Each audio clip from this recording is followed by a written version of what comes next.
أما بعد أعوذ بالله من الشيطان الرجيم بسم الله الرحمن الرحيم والذين جاهدوا فينا لنهدينهم سبلنا سبحان ربك رب العزة عما يصفون وسلام على المرسلين والحمد لله رب العالمين اللهم صل على سيدنا محمد وعلى آل سيدنا محمد وبارك وسلم. One of the ayahs that was just read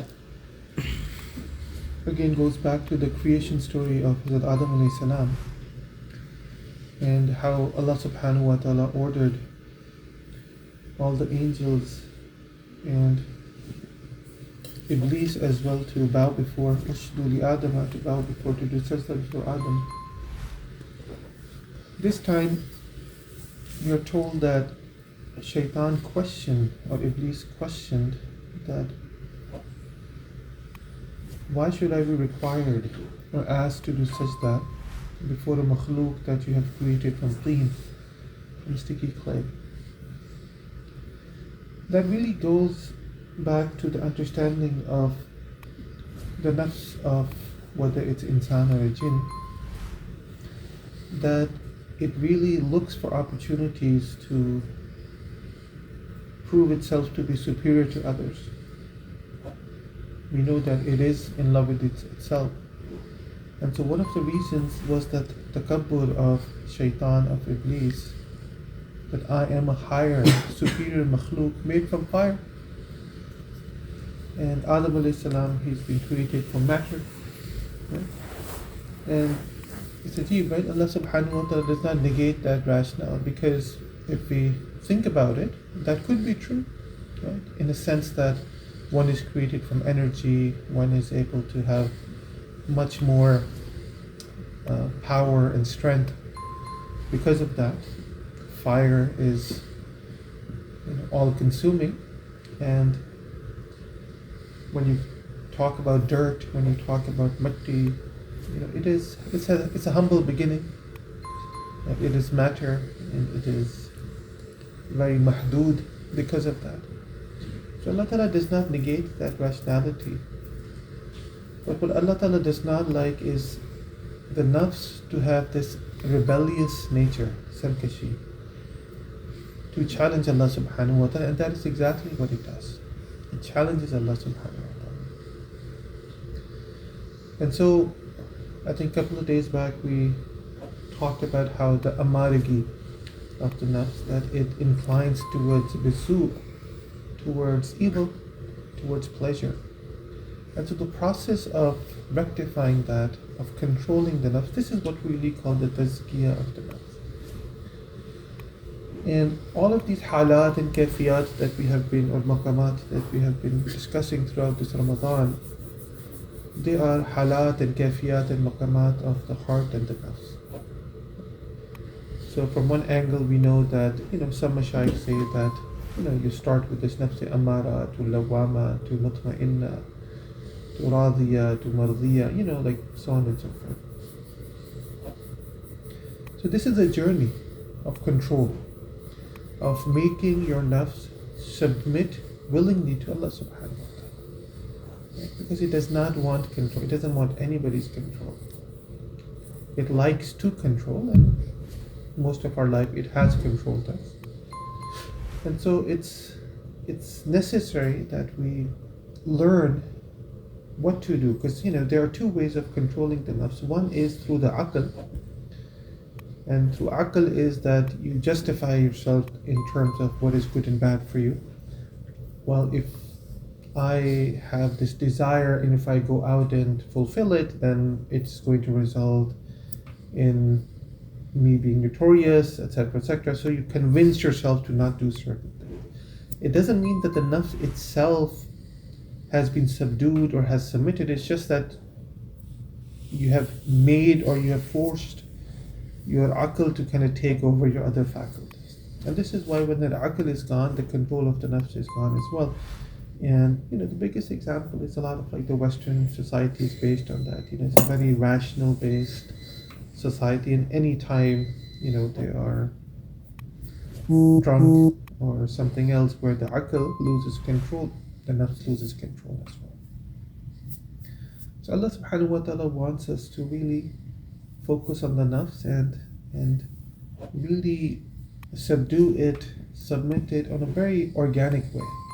In a very organic, and this is the part of the tazkiyah that we keep on talking about. And it's necessary. And so one of the things that I remember we spoke about a few days back was this concept of khawf and khashiyat and khushu. So khushu is interesting because that is related to this submissiveness of the nafs. Khushu is this calmness within the nafs, this subdueness within the nafs when it comes to reverence of somebody else. Right? So khushu is that reverence. Remember we were talking about the haiba of Allah subhanahu wa ta'ala. Right? So if you look at all these kayfiyat, they're very similar but with nuanced differences. So taqwa is also this fear of Allah subhanahu wa ta'ala, but taqwa is more like consciousness of Allah subhanahu wa ta'ala. Like ihsan is consciousness of Allah subhanahu wa ta'ala. Khushu is a general kayfiyah of reverence. It's a general kayfiyah where you make your nafs subdued, docile, because of somebody's reverence. So this khushu is, in ayah of the Quran, has the time not come that those who believe, the believers, that their hearts have khushu, or they have this submissiveness due to the dhikr of Allah subhanahu wa ta'ala, and whatever haqq has been revealed to them. So it's a question, it's a challenge from Allah. Has the time not come yet that you submit your nafs?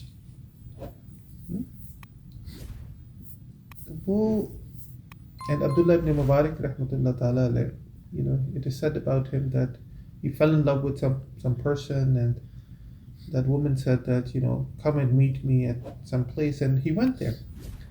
And it was nighttime, and he waited all night long. And, in the morning he heard this ayah, and he said, the time has come. It's like, I wasted so much time in running after ishq majazi. If I had spent this time in ishq hakiki, Allah subhanahu wa ta'ala कहते हैं ना बेड़ा पार लगा देना. So it's important that we learn the skill as well. And when we talk about this khushu and khudu, obviously there's an athar on our character because of that. The character itself become a little bit docile, and because of the reverence of Allah subhanahu wa ta'ala being, of the haibat of Allah subhanahu wa ta'ala. But it has to be very natural, because it's a state of the heart. That has to come first. And the athar is a result of that, not the other way around. Sometimes we act in a manner that pretends to be khushu and humble and ji mein ajiz, mein faqir, and those are just words. Those are just words. I mean that it has to reflect a haqiqah. If there's a haqiqah there, fine. It can have an impact, an athar, an influence on you. But if there's no haqiqah, don't even do it. Don't pretend. There's nothing worse than pretending. Right? Umar radiyallahu ta'ala anhu, one time somebody was walking, and his head was like bowed down, like people do, and in humbleness, and Umar radiyallahu ta'ala said, straighten your neck. He said khushu is in the heart, not in your neck. Right? I mean, subhanallah, very straight. So if it's natural, if it's a natural effect or a fruit of the khushu that actually exists, then you don't have to force it. You don't have to use terminology that reflects it, and you don't have to do any of that. So no takallufat, none of these takallufat. Our tasawwuf and our tazkiyah, it should be very organic and natural. Okay? People use this to differentiate themselves a little bit.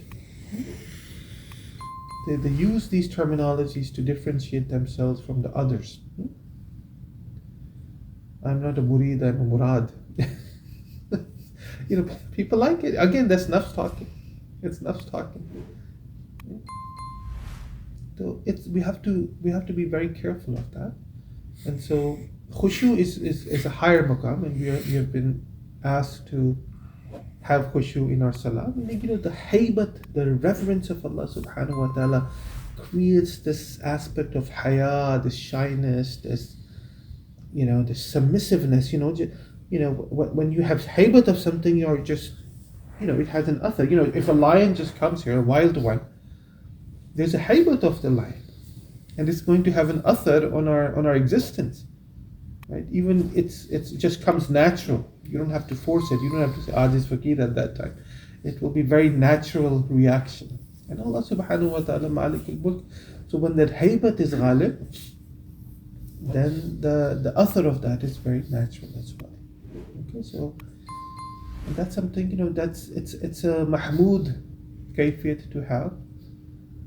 It helps a person to, really, keep an eye on the ahkamat of Allah subhanahu wa ta'ala, because Allah ta'ala matters. It helps keep an eye on our own amal and the insignificance of that. It helps us keep our own ujab in check, our own takabbur in check, right? And that is a result of this khushu. So when we are making this journey of our nafs and hoping that inshallah it realizes a little bit of, we're trying to submit it to the will of Allah subhanahu wa ta'ala, khushu is going to play a very important role in that. And this is what is required, so we don't look down upon other people. Apni haqiqat khul jati hai. Those Punjabi ash'ar, mit mit ke mit ja faqira, mit mit ke mit ja. It's very interesting. Mitra means to annihilate yourself. It's like, oh faqir, annihilate yourself, annihilate yourself, annihilate yourself. Je tu samjhe main ha mite, ajay bhi nahi tu mite. If you think that you have annihilated yourself, then you still haven't annihilated yourself. Ra de bedi, ra vich tenu ucha kar lutya. These robbers in the,